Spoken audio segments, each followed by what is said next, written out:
Saba ƙa'idar rubutun Hausa babban matsala ce musamman ga masu amfani da harshen. Saba ƙa'idar rubutun kan sauya ma'anar asalin saƙon da muke son isarwa. Ga misali a jimla, baki da baki ne? A nan ku lura da baki da kuma baki. Kun ga baki da duka a rabe ne, domin ƙwayoyin magana ne da ke da ma'ana. Haɗa kalmomin zai samar da kalmar baki, wadda kalma ɗaya ce. Ga ƙarin wani misalin, sun ce a sunce igiya. A nan ana nufin wasu ne suka ce a sunce igiya.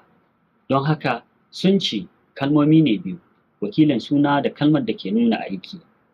Haɗa sunce zai samar da kalmar sunce, kamar yadda aka ce sunce igiya.